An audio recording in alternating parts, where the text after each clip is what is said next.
Wonderful. Thank you. Happy graduation, everybody. I can't wait to see where you're going to be when you grow up. This is going to be awesome. Could be a while. Yeah, we are grateful for everybody that's on tonight. And we do want to welcome those of you who are watching us on YouTube and on Facebook as we come to celebrate those who have been a part of this particular cohort, summer cohort 2021 of Race Talk University. Tonight, we are excited and we are grateful for what God is doing and for what the Creator has done in this particular cohort. Tonight, we want to again invite those of you who like to be a part of Race Talk University to register for our fall cohort in September, and we'll give you more information about that later. But tonight, as we celebrate those who have completed this Race Talk University, and Dr. Nita, I should say that this Race Talk has been going on since 2017, and we with the uprising in our country and with the last administration, we felt like people needed to know how to honestly and critically talk about racism and systemic racism, and not only talk about it, but how to lead their networks in doing something about it and in helping us to begin with little chunks and bites about making this world a better place. And we are so proud and grateful since the pandemic has hit. The Race Talk University has been virtual, and so it allowed us to branch out and do new things with Race Talk University. And so tonight, since we've been in this virtual space, we will be graduating our third cohort that has taken place in the virtual space, and we're grateful and thankful. I want to turn it over to my better half, Dr. Nita. And she's going to talk to our cohort students about their experiences with Race Talk University. And then I'll come back later for the rest of the program. Dr. Nita, go right ahead. Thank you. Thank you. What a journey it has been. I am so excited. Every time a cohort graduates, I'm really excited and also really curious about the many things that you have learned along the way. You know, there's something that's really clear about Race Talk University. It's not really designed to give you a bunch of facts or to be the scholars in the work. It really is designed to help each of you take 1, 2, 3 things that would be compelling, important, effective for you to then go out in your own communities and networks to lead your own conversations about race, racism, white supremacy. So I'm really excited to have you in this part of your journey and enter into the next part of your journey. So we have had rich conversations. Some of those I've been directly involved in, and some of them I've heard about in some of your sharing and having dialogue together. So we wanted to create a little space tonight on your graduation evening to talk to you about the things that you'll always remember about this time together. Were there nuggets that will inform how you navigate this very complicated topic? Are there things that were hard for you that you are committing to do something with? So I would just want to open a space for us to just talk about the things that you learned, the things that moved you or impacted you most, and what you'll do with that. So let me just open it up. This is the part where you talk. Let's just open it up and hear your voices and your experiences. Anybody willing to kick us off in sharing? I will. Thank you. Thank you so much. The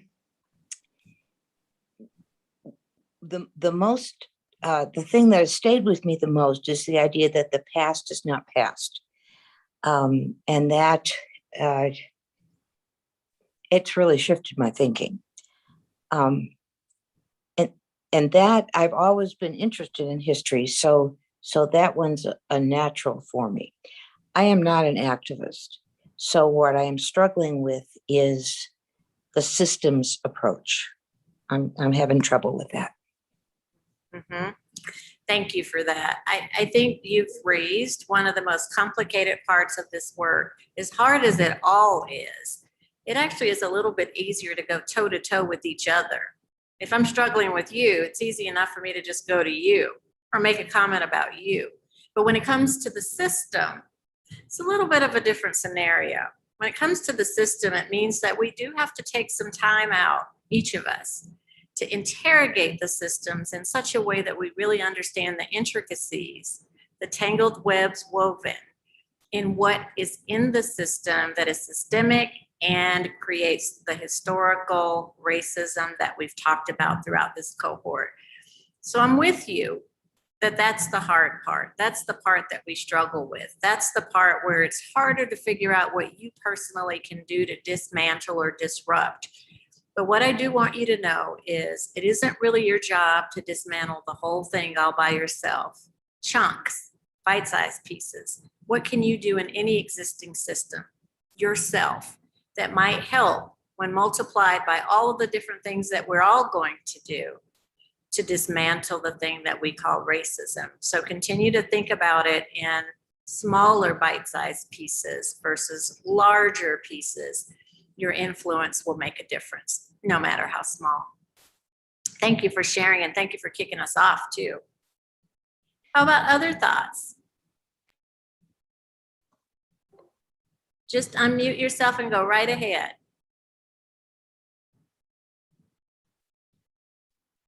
Jean, go ahead and unmute yourself and then unmute yourself. I think Thank I you. did. Okay. You'd think I would know how to unmute by now. But, one of the things that Nita said was recency. That, you know, there are people that think, well, slavery was so long ago, that's not an issue, but it's so ongoing. And I think the idea of recency was, oh, continue? Yes. Okay. And I had an example of that. I just got an email from Deacon Sarah, who is part of our Rocky Mountain Synod. And I've been communicating with her about our anti-racism group at Bethany Lutheran Church. And she has a couple of African-American adopted kids that have been attending, I think, some things at Bethany, some choruses, have driven home through Cherry Hills Village and have been stopped by the Cherry Hills police for no reason. Just ask, where are you going? And, you know, and then go on your way. But that just made me furious. I mean, that is in our backyard. And, you know, I'd like to come up with some type of action at some point to deal with that. But I think that's such an example of recency. And Nita, what you said about equality and diversity really not being enough, that we have to get towards the equity work and the idea of systemic racism is just so important. And I guess one question would be, where is the line between allyship and white saviorism? Mhm. I'm guessing that white saviorism would be just not listening, wanting to take over. But your thoughts on that would be really helpful. Yeah, Jean, thanks for all your comments. I really appreciate everything that you shared. I do think there's a line between allyship and white saviorism. And one of the differences is white saviorism tends to be a one-way proposition. It is what you've decided is best for other people. Okay. Where allyship is more reciprocal. It's something that you do together in alignment with one another. Okay. So I do think that we as a country are grounded too in charitable contributions. Yes. And that's our model for just about everything. We give things charitably. And this is a topic where we tend to want to do that too, is we want to make this charitable work instead of what it really is, which is justice work. So I'm so glad you brought that up, Jean, because I do think there's a really strong delineation between the two words, and you're smart smart human being to continue to explore that. I really appreciate you raising it. Thank you. And prayers for our group at Bethany would be very much appreciated. Thank you. You got it. Absolutely. Cindy. There's probably about 3 things that I'm going to take back to the group that we have at Central Presbyterian Church. And one of them that I found really stimulating was looking at the systemic racism in different institutions, and how one of our assignments was to build an institution from the ground up and exclude systemic racism. I found myself restarting that probably 3 times, because I'd look at it and say, wait, this isn't fair for everybody. So when I finally finished, even though it's an incomplete thing, at least it forced me to look at the different angles, and that was good. Also, how to have conversations, what words to avoid. Words matter, and having thoughtful discussions and not just using phrases that have been thrown around that actually make the microaggressions that are suffered by people of color on an everyday basis, as it is important to pay attention to. Also, the last thing is that stuck with me was the mythism of racism. That, for example, if a person of color became a police chief, doesn't mean that that department is not racist if the policies don't change. Yeah. So those 3 things I think I'm going to take with me and bring back to my group. Yeah. Thank you so much, Cindy. I, of course, appreciate everything you've had to share there. And I really particularly am working on one of the things you're working on too, and that is, let's not get confused about who's running things. Let's look at the system that they're running. And let's not forget that no matter what color you are, you've likely inherited a system with institutionalized racism in it. What we do next is what really matters, but a part of what we do next is being really honest about what the system itself is doing, regardless of who's in charge of it. So thank you for that. I'm glad you raised it. I appreciate it. How about other thoughts? Deb, did you raise your hand? I did, Beneath. So a couple of things that have already been said really resonate with me.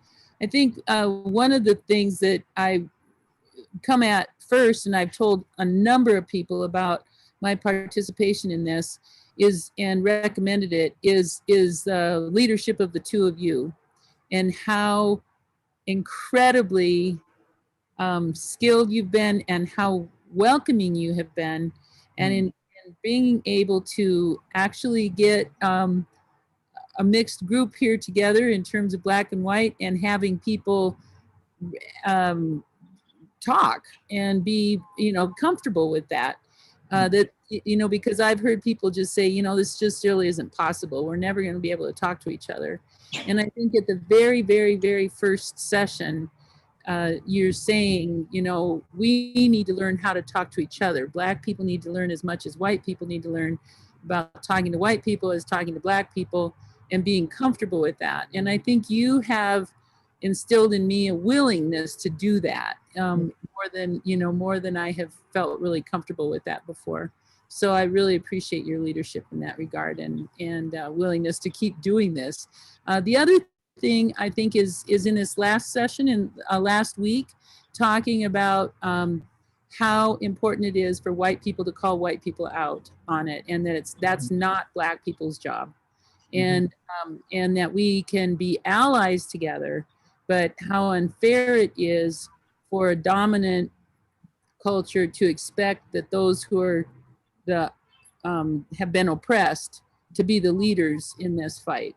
And that really struck me, because I think that, so oftentimes it's, well, I don't know what to say, so they're going to have to take the lead.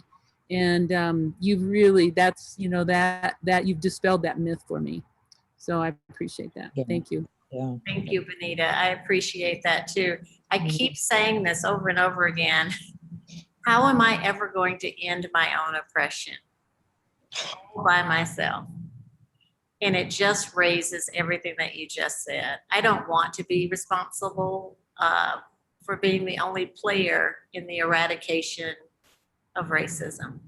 I want to be one of the players, and I want to be a player with you. And so this notion that this is collective work is an important thing to contemplate. I don't think that we can do this in a silo. I don't think the people most oppressed by the system can end what's oppressing them.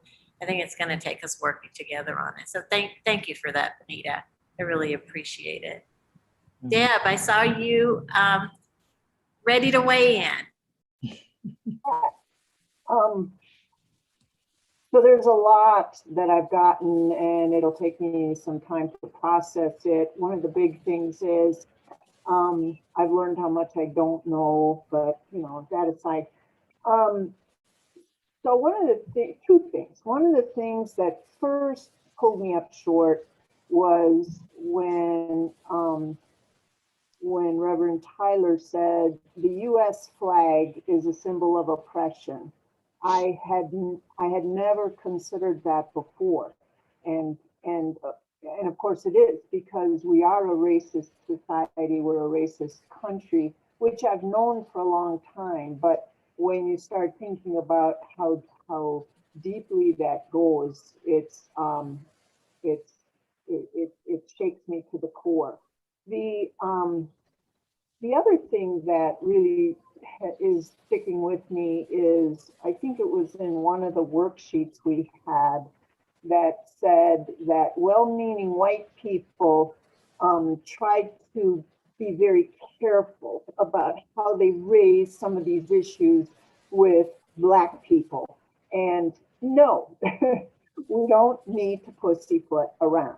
We need to face it, face the facts, and be bold and honest and listen and so forth. And that's something I will certainly carry forward, because I tend to be a kind of a coward. Deb, thank you for that. Thanks for your vulnerability in that too. And I don't guess at all that there's any part of you that's a coward. I will say to you, this is just not easy. It causes dissonance and discomfort.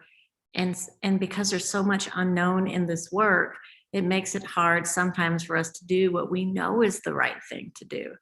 Be kind to yourself in that process, but know that I'm cheering you on too. And I have always sensed since we met in this cohort that you have the willingness to do it. And to me, that's the criteria. When you have the will to do it, the rest of it will be a piece of cake for you. So thank you. Thank you for exploring this with us. Any other thoughts?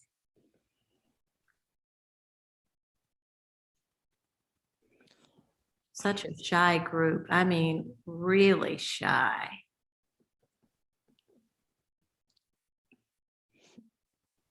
All right. Well, we won't force comments. What we will say to you, thanks to all of you that spoke, but even if you didn't speak, it doesn't mean you don't have reflections. So we want to invite you to make sure that you process the answer to the question. What did you get out of this? What were the nuggets that you'll always remember? What are the things that impacted you or shaped you? Make sure you do spend a little time processing that. You spent a lot of time and commitment to be a part of this, and what you got out of it will matter a great deal now on graduation night, and it'll make a great deal of difference later for you. So thank you for that. Thank you for all of your comments. Well, Jean, I see your hand. Go ahead. Yes, I just want to say real quick for Carol Holler, who's our third Bethany member, who's an attorney and has just been very passionate in the criminal justice system. She can't be here tonight because she has a meeting at Bethany. She's the chair, I think, of the foundation, but she wanted me to let folks know that she really wanted to be here tonight. Thank you, Jean, for sharing that. We miss her, but we understand. We understand. We'll do a virtual remote celebration for her. Great. Reverend Tim, Yes. I'm going to hand it over to you. How nice. I don't want to let go of the group. It's like, I feel like one of those teachers where you say, everybody failed. They need to stay one more term because not because they failed, but because I don't want to say goodbye. Yeah. Well, try your best, Dr. Nita, to turn them over now. Thank you. Thank you, Dr. Nita. Thank you, cohort. Thank you. And it has been our pleasure to spend these 5 weeks with you. Tonight, I am very excited. I'm almost, I am elated. One of the joys and treats of the cohort graduation is that we've had opportunities to hear from other voices outside of our context to give us context to what we've done and where we've been. Since we've started Race Talk University, we have been treated to conversations by the Reverend Dr. Makungu Akinyela. We've been treated to conversations by Mr. Bakari Sellers, Tracy Blackman, the Reverend Dr. Raphael, now Senator Raphael Warnock. Oh, wow.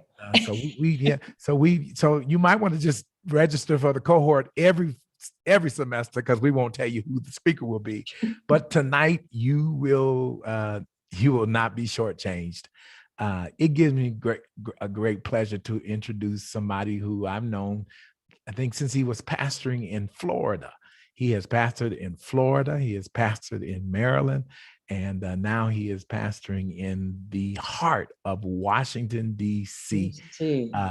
Reverend Lamar is one of the rising voices, not only in the Black church, but in the Church Universal. He has taken his position as the pastor of what we call it is Metropolitan AME Church in Washington, D.C. It is the capital church of the AME Church. And many of you may be familiar with Metropolitan. Their Black Lives Matter sign was recently vandalized by the Proud Boys. And I believe the courts just ruled in their favor that that sign needed to be replaced. But Reverend Lamar has caused Metropolitan, he has continued its long history of activism, the home of Frederick Douglass and other activists. And he has taken it to the next level and has given it national and international prominence with his courage and his ability to speak up and to stand up and to be a leader. I am so proud to call him a friend. And I'm grateful that when we reached out and asked him to be a part of this cohort celebration, that he readily said yes. And he is currently working on his PhD. I don't know, when he gets that smart, I don't know what we're going to do with him. But it gives me great pleasure to welcome to Race Talk University, all the way from Washington, D.C., the pastor of Metropolitan AME Church, the Reverend William H. Lamar IV. Give him a virtual hand as he comes. The floor is yours, sir. Thank you. Thank you. And is it possible for me to share screen? I'm sure it is. All right, if you're able to. But I want to thank you, Dr. Tim Tyler and Dr. Nita Mosby Tyler. I am honored beyond my meager ability to express how wonderful it is to be with you. And to all of you, the cohort, those of you who have dared the difficult work of reorienting your thinking, your understanding. That is the beginning of any revolution toward justice and equity, is for people to be brave enough, courageous enough to look truth in the face and to move in the direction of what is true, to move in the direction of what is right, to move in the direction of that which will help all of us in our shared community. And so I thank you and I honor the investment that you have made. And this is the beginning of a wonderful journey. And I am clear that, we hear a lot in the Christian tradition, the term repentance, which comes from the Greek metanoia, which does not mean to feel sorry about something, but it means to change directions, And so the work that you have undertaken these weeks is the work of metanoia. It is the work of changing your intellectual direction, changing your theological direction, changing your political and economic direction. Good thing about learning together is you cannot do metanoia as an individual. It requires a spirit and presence of the divine, and it requires a human community. And so I'm thankful that we all, not just you, but we all are walking together. I am not, let me see, I think I can share. Yeah, I can screen share. Yes, thank you, Dr. Tyler. Yes, sir. I want to begin with poetry, because I believe that, whenever people want to stop movement toward revolution, they kill the poets, they kill the singers, they kill those that give us new ways of orienting. And so I want to give primacy of place to poets. And I want to begin with the great poet Seamus Heaney. Some of you may be familiar with his work. The Cure of Troy. Human beings suffer. They torture one another. They get hurt and get hard. No poem or play or song can fully right a wrong inflicted and endured. History says, don't hope on this side of the grave. But then, once in a lifetime, the longed for tidal wave of justice can rise up, and hope and history rhyme. Oh, that's beautiful. So hope for a great sea change on the far side of revenge. Believe that a further shore is reachable from here. Believe in miracles and cures and healing wells. This is where we are. Hoping. This verse says, don't hope on this side of the grave, but we are hoping for the longed for tidal wave. We believe that a further shore is reachable from here. It is our work in this generation. And I want to lift up my wife's favorite author. My wife is a scholar of African-American literature, and she makes me a lot smarter because a lot of stuff I don't know until she tells me. So I had never heard of Toni Cade Bambara, who Toni Morrison said was one of the most brilliant writers she'd ever encountered. And I think in order for us to deal with dismantling systemic racism, we've got to wrestle with this quote from Bambara, very small quote, but a big, big repercussion. What are we pretending not to know today? The systemic issues, the systemic racism that we see depends on our pretending that it does not exist. Depends on our pretending in our enclaves that what we see is not truly what we see. And so the question we must ask every day as those who want a new world, who want to build a new world together, what are we pretending not to know today? And then we must covenant to stop pretending not to know it, because it may cause us pain to be aware of it. I want to move to more poetry to center us. This is from the great Gwendolyn Brooks. You thought, wrote, and lived poetry, knew that terror is also language-based, on denial, firstism, and rich cowards. You were honey, and yes to us, never ran from Black as in bones, Africa. Blood and questioning yesterdays and tomorrows, we never saw you dance, but you had rhythm. You were a warrior before the war, creating earth language, uncommon signs and melodies, and did not sing the songs of career slaves.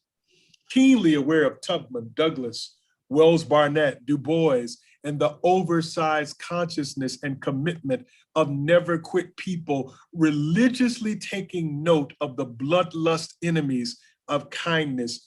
We hear your last words, America. America, if you see me as your enemy, you have no friends. This idea, America seeing certain persons, persons who have been loyal, in many cases more loyal to the ideals of the American empire than those who have power in the American empire. And there is one line I want to lift up for us to ground where we will go from here. You knew, Gwendolyn Brooks says, that terror is also language-based. I want to say that again. You knew that terror is also language-based. My argument tonight is this, that the systemic racism we seek to dismantle is language-based. It is rooted in language. Above all, I want to assert, it is words, their use, their power, and what they create. Systemic racism is based in the signs and symbols and language through which we as humans communicate. Systemic racism thrives upon and cannot exist without the stories we tell ourselves about each other. My argument tonight is, unless we tell ourselves different stories, we will never have a different reality. Because the stories we tell, the narratives we share, construct our ethics. We live according to the stories we tell ourselves about ourselves. And what we believe about others is based upon stories that we have heard about them that we receive as truth when often it is not. And so we must name these stories that perpetuate white dominance as the lies that they are, as constructions that are not based in fact, but based in a desire to dominate. And let's be very clear, and I'll say more about this in a moment, that it is not just Black and brown and Native persons who are dominated by these stories, but the majority of white people too are dominated. Because the story is told by a few in order to maintain power and control. And so we must then do the brave work of telling stories that are true about our shared humanity and our shared possibility together in community. Now, this is one of my favorite things to share. Homo sapiens, we have always heard that term used to describe us as human beings. Homo sapiens means wise humans, humans who build tools, humans who build communities. But I believe it is even more accurate to describe our species as homo narrans, humans that must tell stories. We are those for whom reality is constructed by narrative. If you are a Christian, the Christian story shapes your world. If you are Jewish, the story of the Hebrew people shapes your world. In America, the story that we have been told about America as the land of the free, the home of the brave, that America is one nation under God, those stories control how we think and act, and they also limit our ability to question what we see. So to go back to Tony K. Bambara, what is it that we are pretending not to know? The narrative of America being the land of the free and the home of the brave keeps us from asking questions when we do not see freedom and when we do not see bravery. And so we have to question the stories that have been given us. I'm going to share a little bit about the democratic tradition by looking at two theorists of democracy. Aristotle from the ancient Greek understandings of democracy, and James Madison, who is known as the father of America's Constitution. Because I believe that the racist ideology, the racist narratives that shape our society are rooted in a desire to govern and control in a certain way. And so follow me here. Aristotle took it for granted that a democracy should be fully participatory with some notable exceptions like women and slaves. Now, do you see that? From the very beginning of theorizing about democracy, it was never inclusive of all human beings. Because even in the Greek reality, women were not seen as human beings fully, and slaves were not. So from the very beginning, we need to understand that the story of democracy has been a story of exclusion. It has been a story that never included all people. If you do not include women, you cannot have a democracy. It was Mao who said that women hold up half the sky. If women are not holding up half the sky, then the sky has fallen on us. You cannot have democracy without women, and you cannot have democracy without including those of low estate. In that culture, it would have been slaves. In our culture, it would have been slaves some centuries ago, and it now is those who are now includes those who are locked out of our economy. So Aristotle took it for granted that a democracy should be fully participatory, with exceptions, and that it should aim for the common good. In order to achieve that, it has to ensure equality, moderate and sufficient property, and lasting prosperity for everyone. So Aristotle is saying you cannot have democracy without moderate and sufficient property and lasting prosperity for everyone. Now, we know, based on the vast wealth and inequality that we see in our country, that is often racialized, that America does not follow this understanding of democracy. In other words, Aristotle felt that if you have extremes of poor and rich, you cannot take seriously or talk seriously about democracy. Any true democracy has to be what we call today a welfare state, actually an extreme form of one, far beyond anything envisioned in this country. So Aristotle believed that in order to keep a democracy together, except for those who were excluded, now hold on to that, because our notion of democracy never lifts up those who are excluded. We pretend like the excluded are included, when in actuality, we know that they are not. Democracy means sharing what is present, sharing land, sharing resources.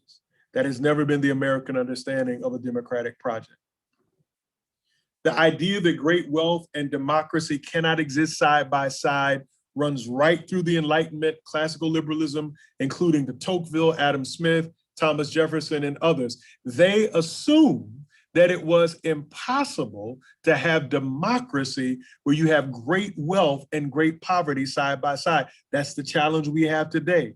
That's the challenge we have always had. How can you have democracy with pornographic wealth here and subsistence, almost in some places, not subsistence kinds of poverty elsewhere? James Madison. Now, here is where I'm coming to your pew, as we would say in the church. James Madison, who was no fool, noted the same problem, but unlike Aristotle, he decided to reduce democracy rather than poverty. America uses systemic racism to reduce democracy, to reduce who is included, and to reduce those who are considered human enough to participate in the politics of the nation.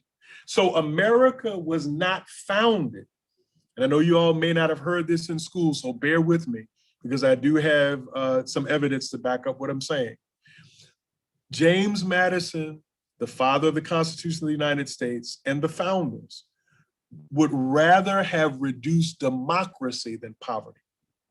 Madison believed that the primary goal of the government, and this is what he said of the United States Senate, is to protect the minority of the opulent against the majority. He said the purpose of government was to protect the minority of the opulent against the majority. If you pay attention to Jeff Bezos going off into space with billions of our tax dollars, you pay attention to a system that allows that kind of inequality, you see that it is written into the texts that make America America. John Jay said this: those who own the country ought to govern it. These are not democratic principles. Aristotle also made the point that if you have in a perfect democracy a small number of very rich people and a large number of very poor people, the poor will use their democratic rights to take property away from the rich. Hear me, in America, if we were more democratic, then policies would change. The Democrats barely have a majority in the House, but they have far more voters. But the way that House districts are drawn is undemocratic. Therefore, the minority can control policymaking and legislation. And so Aristotle regarded that it was unjust to have a democracy in that way. So he proposed two solutions: either reduce poverty, as I mentioned earlier, or reduce democracy. And so Madison feared that a growing part of the population, suffering from the serious inequities of society, would secretly sigh for a more equal distribution of life's blessings. This is where we land. The people would want a more equal distribution.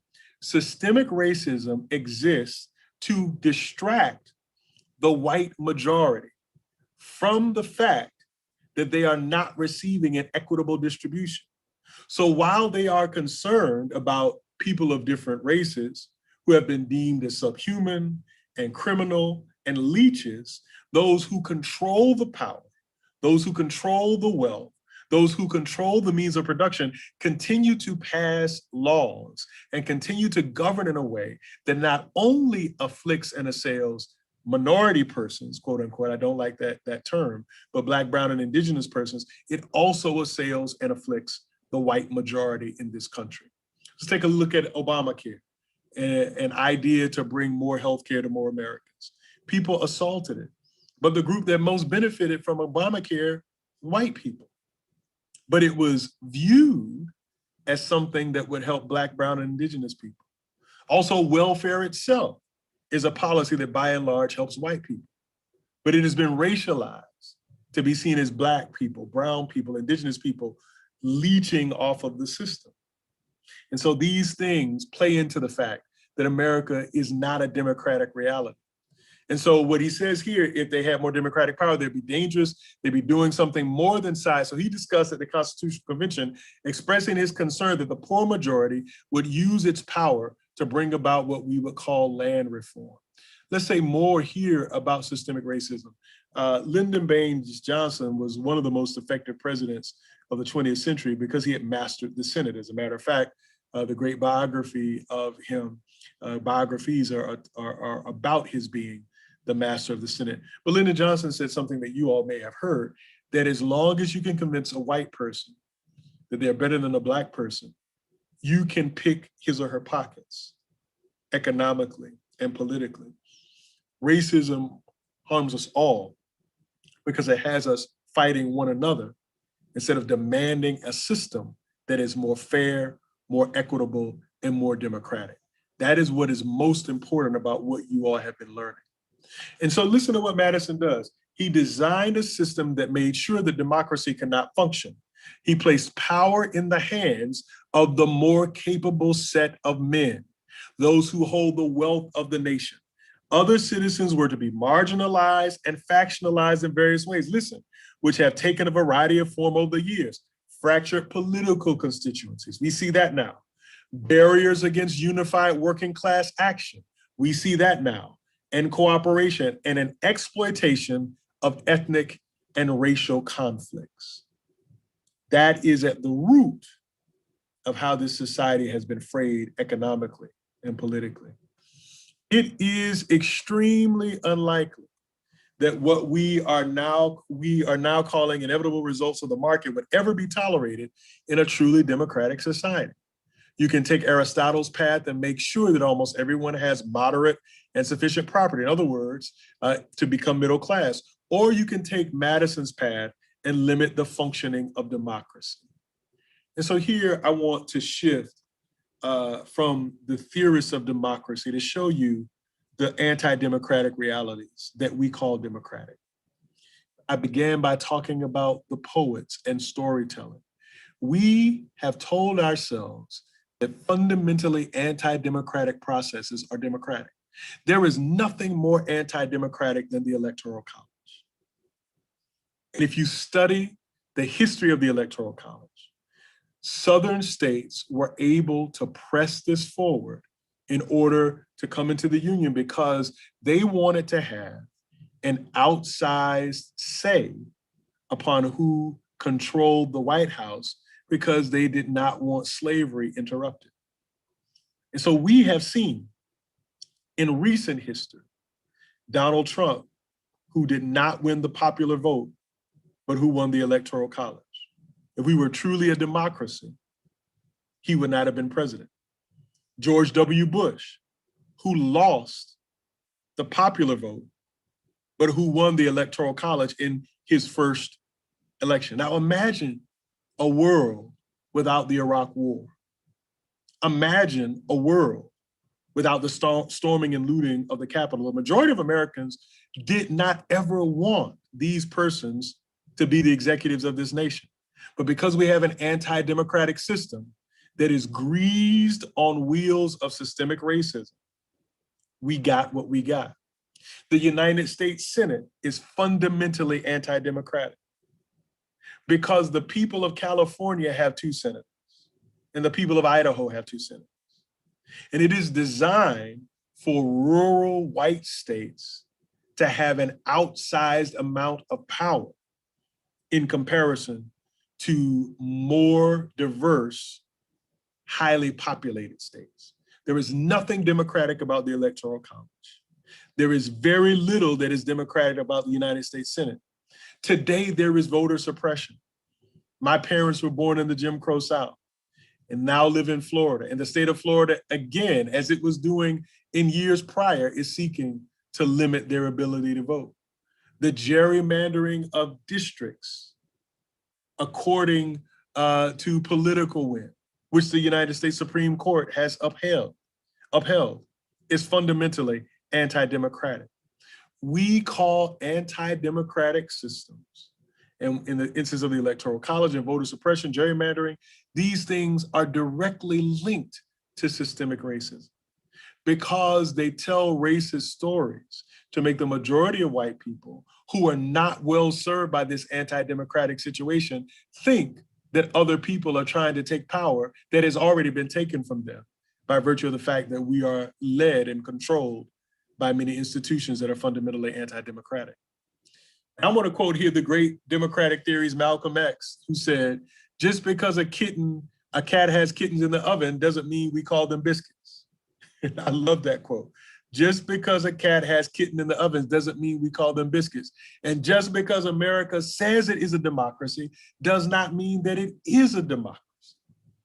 I want you to hear that. Just because we say this is a democracy does not mean that it is. So I want to give you some other governmental possibilities. Are we a kleptocracy? That is a government that is ruled by people who steal, by thieves. Are we an oligarchy? A form of government in which all power is vested in a few persons, or in a dominant class or clique, government by the few? Are we a plutocracy? A government or a state in which the wealthy rule? Are we a meritocracy? A government in which people are chosen and moved into positions of success, power, and influence on the basis of their abilities and merit? Or are we, this is my favorite new word, a kakistocracy? That is government by stupid people, by the worst and most unscrupulous. Are we a republic? A state in which the supreme power rests in a body of citizens entitled to vote and is exercised by representatives chosen directly or indirectly? Are we a democracy? Government by the people, a form of government in which supreme power is vested in the people and exercised by them directly. In the spirit of the television show Blackish, I want to say that America is democracy-ish. And what we have to do, and you all have begun this work, is stop calling the kittens in the oven biscuits. By definition, democracy means the people rule. But even Aristotle, in his early theorizing of democracy, was anti-democratic because he did not believe that women and slaves were people. We have inherited that same broken democratic theory, that there are some people who can be excluded. And you need not have me lecture you on the current ways that we are inventing to exclude people. So the question is, what do we want to be? Do we want to be a kleptocracy, an oligarchy, a plutocracy, a meritocracy, a kakistocracy? Are we a republic? Some say we are. Are we a democracy? You cannot be a democracy when you create systems that keep people's voices from being heard. Now, you all know this wonderful face, and I had an opportunity to spend some time with her. And I want you to hear this quote, which helps to ground all that I've tried to share. The function, the very serious function of racism is distraction. It keeps you from doing your work. It keeps you explaining over and over again your reason for being. Somebody says you have no language, and you spend 20 years proving that you do. Somebody says your head isn't shaped properly, so you have scientists working on the fact that it is. Somebody says you have no art, so you dredge that up. Somebody says you have no kingdoms, so you dredge that up. None of this is necessary. There will always be one more thing. Systemic racism distracts us from the fact that we don't have a democracy. Distracts us from the fact that few people have allowed cats to have kittens in an oven, and they keep calling them biscuits, and we keep eating the biscuits when we know that people are being excluded, when we know that we as a commonwealth are not getting what it is that we ought to get. Let me lift up one more example, the American tax system. Have you ever thought about the fact that the vast majority of us are wage earners, not dividend earners? Wages are taxed 3 times as much as dividends. How is that possible? Why do we think that's okay? The government that we have is the best government that money can buy. And those who were early theorists of democracy intended to leave the masses of people out. We've got to do something. Lastly, I want to leave you with some ideas as to how we can move to a different story. We are homo narrans, those who seek stories. We have to fight these myths. These are the myths, according to Richard Hughes, that America lives by, the myth of the chosen nation. That God has chosen America from among all of the nations with a special vocation. The God that I serve does not love Afghanis any less than God loves Americans, does not love Christians any more than God loves Muslims, does not love straight people any more than God loves LGBTQIA plus people. And so all nations are chosen. America has no special vocation. The myth of nature's nation, that America is the kind of nation that all nations, as they mature, will become more like. So it's like George W. Bush's policy of exporting democracy. Well, how can you export something that you are not? You can't. The myth of America as a Christian nation. I don't know that I need to say much about that. You got Jesus over here and America over here. It's hard for me to line the two up. The myth of the millennial nation. And this has to do with, in a very Christian theological sense, in the consummation of the ages, that what will stand is America. When it comes to systemic racism, the myth of the innocent nation, I think is very appropriate. This is the myth that no matter what America does, and no matter to whom America does it, it is okay because America does it in the cause of freedom and liberty and justice. So no matter who we kill or whom we destroy, whose land we take, we're innocent of their blood because it was done in the interest of freedom. Well, those who have been destroyed by the machinations of the American empire don't feel that we're so innocent. And so for you, as you leave these moments that you've shared together under the great leadership and tutelage of the Tylers, the question is, what new story will you tell?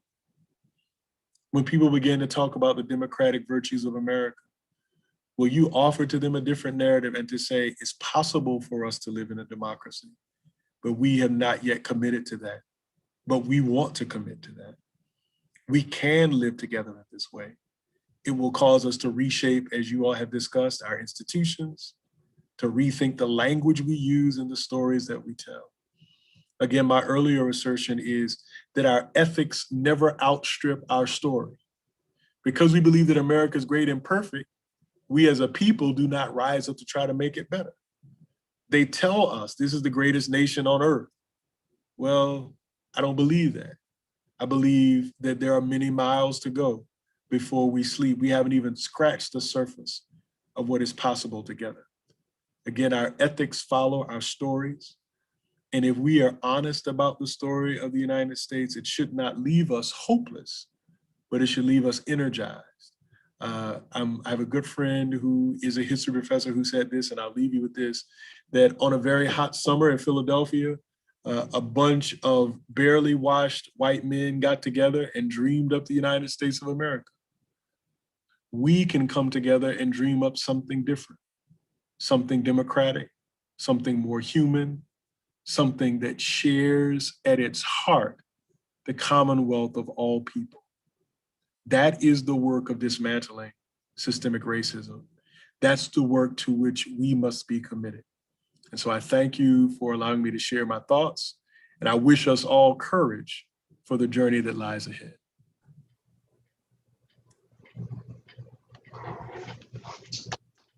Amen. Wow. Wow, wow, wow. Powerful. Powerful.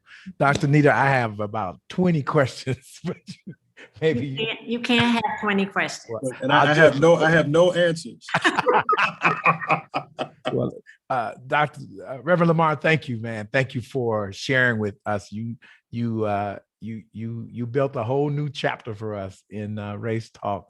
I want, as you were talking, the question that was just bouncing around in my head was, since we're dealing with a system that was built to be broken and to break. Now, if you can answer this, we can just cancel Race Talk, I guess, but how does it get fixed? And who takes on the challenge of fixing it? You know, it is, so let me first say this. It begins with us having the imagination to think that something different is possible. So I'm reading this big philosophical book for a paper I'm writing, and there's one sentence that made the book make sense. What the author is arguing is this: the beginning of the change is to think the break. 3 words, think the break. The problem with most generations of Americans is that we don't think the break because we are not allowing ourselves to admit that something is broken, that something needs to be fixed. As Tony K. Bambara, what am I pretending not to know? We have a system of propaganda, symbols, language, stories that makes us think that everything is okay when we know that it is not.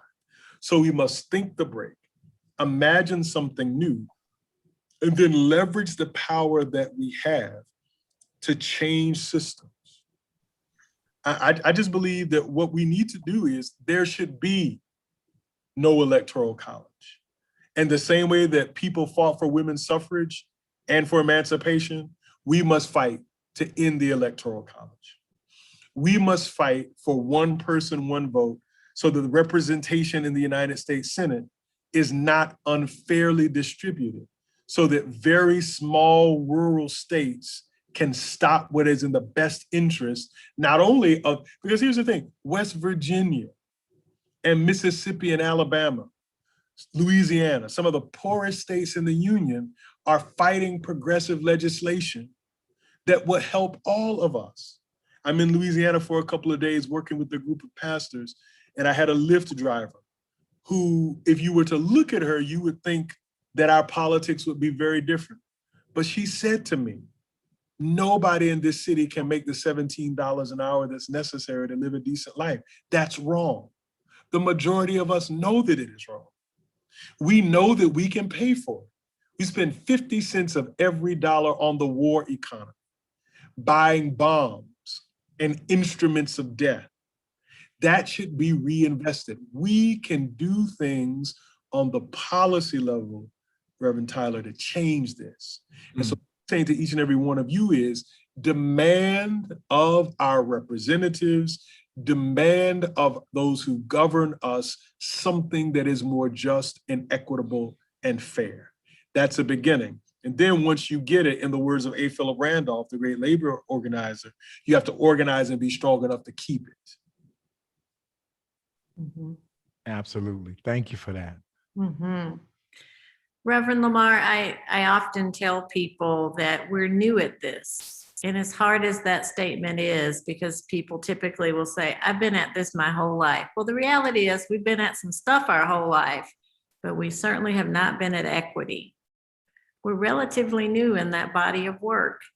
So have you seen any indications yet or any examples yet of where you see equity starting to happen in an organization or a system or a community or anything like that? I have seen, Dr. Nita, conversations beginning. My fear is that we tire too easily of hard conversations. So I hope for each and every one of you, my friends who have gone through this class, never tire of difficult conversations. It is necessary for human flourishing. It's a challenge because people in my grandparents' generation, nothing in the United States of America was set up for their comfort or ease. Those of us who are new to discussions around equity must be willing to continue to live in a space of discomfort. So hopefully your grandchildren and great-grandchildren will not have to, because equity will be a given. You won't have, because think about it, democratic theorists from Aristotle to Ronald Reagan to Donald Trump have always believed in democracy, but with brackets. We can exclude these people. Let's just be honest. That was the democracy of Richard Nixon, the democracy of Bush. It's for these people, not for those people. True peace, and let me say this at a granular level, a micro level. Washington, D.C., where I do ministry, is one of the most policed cities in the country. And we've seen an uptick in violence, in murder. Public safety is not the result of having militarized police departments. Public safety is the result of true democracy and shared economic flourishing. If people were able to own homes, if people were able to earn a living wage, if people had healthcare, dignified retirements, you would not see violence as you see it. You would not see addiction as you see it. Sociologists bear this out. Economists bear this out. What we have to have, and this may sound hyperbolic to some, but I hold to this language. We have practiced in the United States, and I appreciate what you said, Dr. Nita, we're new to this. We have been okay with the politics of death. We need to practice the difficult politics of life. Politics of death says we're okay with Mitch McConnell, who doesn't even do his job of legislating, having Cadillac healthcare, but the people he represents in West Virginia, they don't have it, and that's okay. We're okay with the Warren Buffett, who says his secretary pays more in taxes than he does by percentage of income. We're okay with that. Those are the politics of death. Those are the politics of extraction. We can practice the politics of life. And I see, you know, Dr. Nina, it's like seeing an infant come into the world. And it's so beautiful, so glorious. But this baby is a week old, you know? It has many dangers, toils, and snares to overcome before he or she thrives as an adult. I am praying, let me say this, I see us in the birthing room, and I see democracy finally struggling to be born. But I'm not sure that America is the kind of parent that will stay up in the middle of the night and change democracy's diapers and breastfeed democracy and sit up with democracy when it's a colicky, crying baby. I have not seen historical evidence of that. We have to blaze new trails. Thank you. Thank you, Reverend Lamar. Thank you, Reverend Lamar. If it's true, and maybe you can correct me on this, if it's true that this pandemic has sort of been a flashlight on some of the systemic abnormalities or dysfunctions, I'll call them, that you talked about tonight,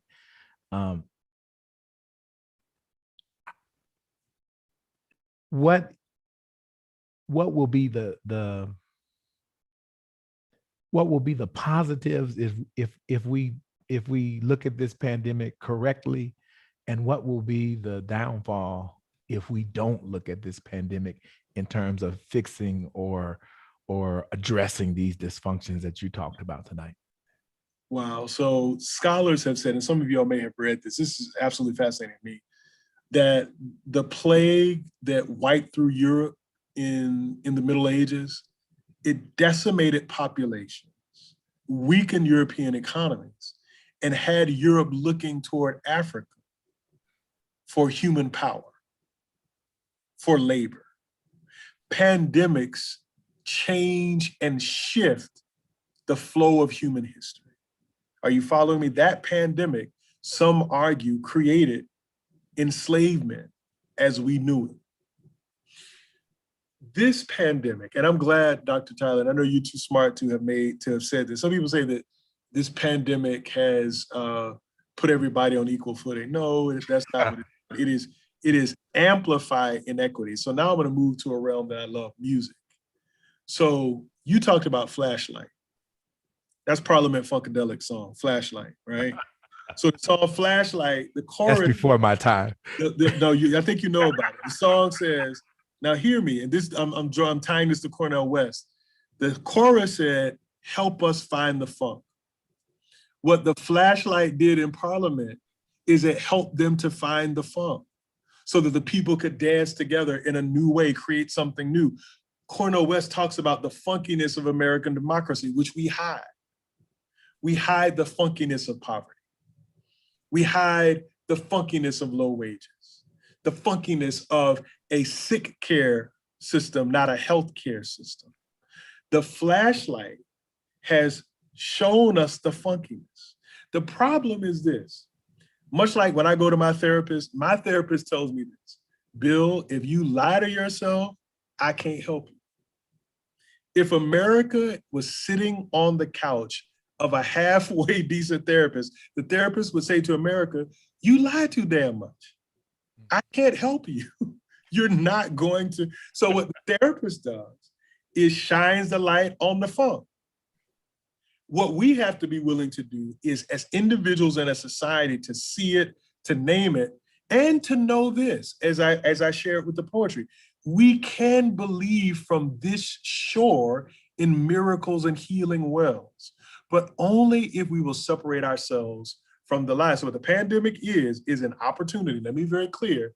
I'm not that wacky. I don't have that wacky theology that God sent this to teach us anything. God does not have to send calamity and death to teach us anything. But because we are frail human beings, and more than likely this pandemic has come to us because we have encroached upon nature in ways that we were not intended to encroach because of our profit motives, because of capitalism gone wild. It gives us an opportunity to view what is wrong and to envision what can be. But beloved, that can only happen if we are in conversation, in community with one another, because the pain of what was is too great for any one of us to bear. But we can bear it together while building and charting a new path. So Dr. Tyler, I am somewhat hopeful that we can dance together, but I think we got to remember, I think George Clinton is a great theorist of democracy. There can be no dancing without the flashlight. Somebody has to help you find the funk so you can move, you can see it, name it, and move beyond it. Excellent. That's a great place to stop. We need a flashlight so it can help us find the funk. Thank you, Doctor. Thank you, Reverend Lamar. Thank you for blessing us tonight. Come on, let's just thank him. And you have been the icing on the cake that we have experienced, brother. And I appreciate you accepting our invitation. And tonight, as we get ready to close, we just want to give a word of encouragement and just our last comments to those of you who have participated in this cohort. We will be sending you your certificate and also a copy of Bakari Sellers' new book for your library. And we just want to thank you again for your willingness to be in this space of grace. Dr. Nita, any last comments before we go tonight? I love you. I'm thankful for you. I want you to remember a couple of things. We talked about this a few weeks ago, and that is to keep your consciousness in a liberative way. Remember liberation in your consciousness. I want you to remember that one of the most important things we can do is to continue to build our capacity to notice. Remember, there won't always be an elephant in the room or something that's really obvious. Building your capacity to notice means you will pay quite a bit of attention to what isn't being said, or the subtleties, or the reading between the lines. And in those subtleties is where truth oftentimes sits. So continue to work on the building the capacity for noticing. A very wise man told me once, I didn't get it then and I get it now, that sometimes the cure for the pain is in the pain. And know that that's what we're sitting in right now. And through that may in fact be the fuel and all the answers that we need to do exactly what Reverend Lamar talked to us about. So I am, again, very grateful, thankful, blessed that I had this opportunity to be with you. And we will continue to do this now in an army that includes you. So we wish you love and light in that process. Thank you. Thank you, Dr. Nita. Again, we want to thank you for participating, and for those who are watching, we'll be putting up at the beginning of next week the registration form for the fall cohort. It is our intention to have the fall cohort in person. If you all can just ask COVID-19 to slow down a little bit. Reverend Lamar, do you have any influence with? We hope that's the case, but we will keep you abreast. We will have Race Talk University, in whatever form it will be here. And again, we congratulate you. We thank you. We love you. And we just want to encourage you to go out and change the world, but always be open to be changed as you change others. And we thank you. Thank you, Reverend Lamar. I'll be talking with you. We spent the whole week at the General Conference a few days ago and didn't see each other because we were all sequestered. But I did see him on the screen. He was raising some kind of saying in the General Conference. But we are grateful for his wisdom, and I'm grateful for your friendship. And Dr. Nita, I'll see you in a few.